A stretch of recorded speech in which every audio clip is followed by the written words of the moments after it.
Okay, we're in a break. Dr. Reed, are you there? Yes. Listen, I did ask earlier. Now, I have abided by the wishes of Robert, and I have not used anything from the videotape, but if you have any audio at all from that videotape at some point. I have it queued up. You have, oh. And now you're speaking of the wood scene with the breathing? Yes, That's what I've got queued up. All right. Queued it up right after the swearing. Thank you.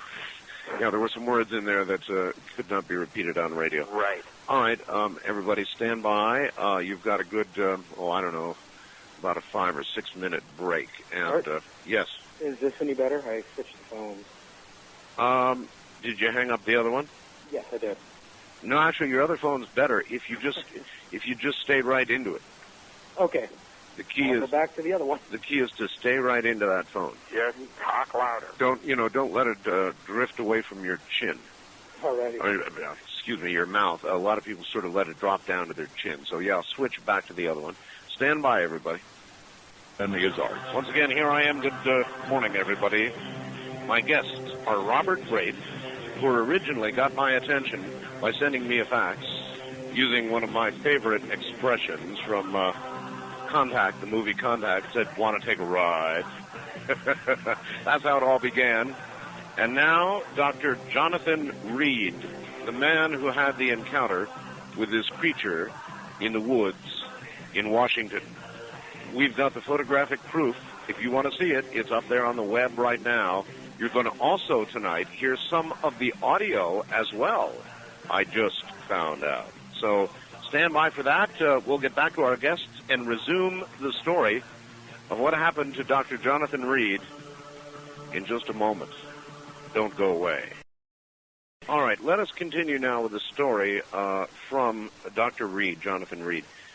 Doctor, so I guess we left off at the point where you were describing this creature physically, which you pretty well did. Very skinny limbs, very fast movements, a head kind of like a gray, but not quite.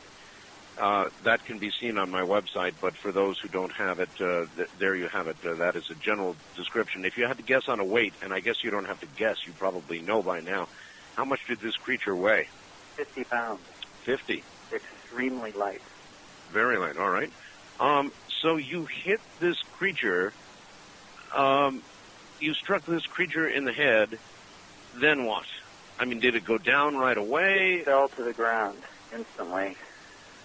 And as it fell, it screamed this just terrible scream. Like nothing I had ever heard before. Not that I've ever crushed a human skull, Doctor, but you wielded this stick, or this brass stick, I guess, like a baseball bat, you said. Yeah. And you hit this creature. Did its skull, obviously from the photograph of the injury, the skull was breached. Yes, it was. Did the skull breach more easily than a human skull would have under the same conditions, do you think? I don't know how hard you swung that thing. Well, I swung fairly hard. I'm surprised I hit it, because I'm not an athlete. But it hit hard enough to tear a hole in the skin and in bone material approximately 1.5 inches by 1 inch, exposing the inner material. In the picture, it would appear there is blood. It would appear to be blood. It's red, some kind of red material. Is that what we're seeing in the photograph? Blood? Yes. Blood. All right. So the creature screams this horrible scream and goes down, and no more movement from it? No more movement at all. It's dead. As far as I knew, it was dead.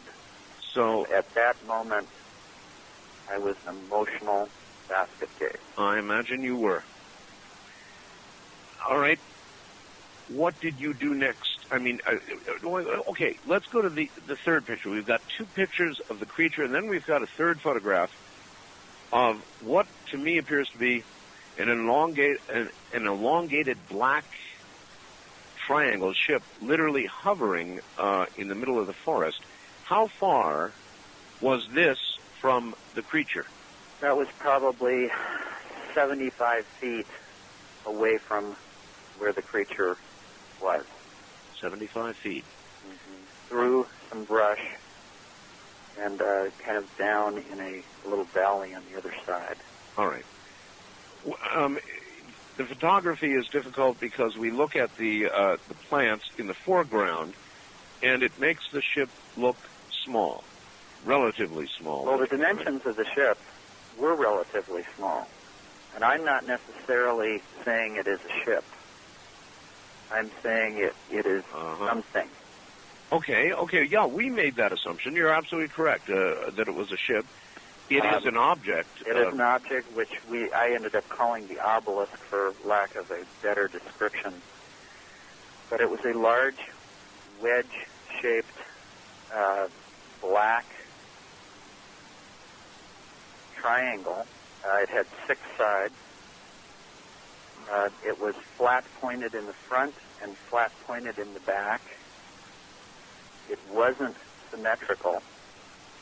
It was longer one end than the other. That's clear. It was made of a material that felt like granite or marble. Did you touch it? Yes, I did. Oh, my God. So you walked up after the creature's dead, lying there on the ground. After about an hour. An hour? I heard something. I heard something that sounded like a hum. You remained in that location for an hour. I remained in that location for over 3 hours. What did you do during this time? I was so sick, I basically couldn't move. What were your symptoms? Well, I had definitely an emotional breakdown as far as not knowing what had happened. At first, I thought I had killed a child. And I had to make sure that this wasn't a child. I understand. And then after seeing what had happened with Susie, a dog that I'd had for years, I was very, very upset. I was very disturbed. I was sick to my stomach. I would try to stand and walk. I was dizzy. I would become nauseated. I barely could stand. I would sit back down. I would cry, trying to figure out what was happening. And I suppose you had, no doubt, some guilt about Absolutely. having killed. You killed some kind of creature. Well, at that point, you didn't know what to kill. I don't know that my mind was trying to logically assume that this was a creature. All I had known was everything had fallen apart. And I felt totally disoriented. And so for an hour, you were just sick and in shock, and after an hour, you recovered enough, I take it, to begin to notice your surroundings beyond this creature in front of you, and that's when you noticed what you're calling the obelisk. I noticed a sound in the air that almost felt like it touched my skin. It almost gave me goosebumps. And I followed that sound because I thought it might be another person. Of course. I thought it might be somebody who could help me. Because I needed help. At that point, I needed help. And I went toward that sound thinking it might be another camper or something in the area. Sure. And as I went farther and farther, I started to feel like there was something else there, another presence. And to describe that is very difficult. It's almost like static electricity when you walk into a room when it's very, very cold outside. Yes. And your hair stands up on the back of your neck. Yes. That's what it felt like. And then I backed away. I was afraid. I didn't know what was going on. And I kind of ran down the path and again fell to the ground. I was sick. I got up after some time and walked back. And from a different angle, I started to see through the bushes that there was something through the bushes, through the trees.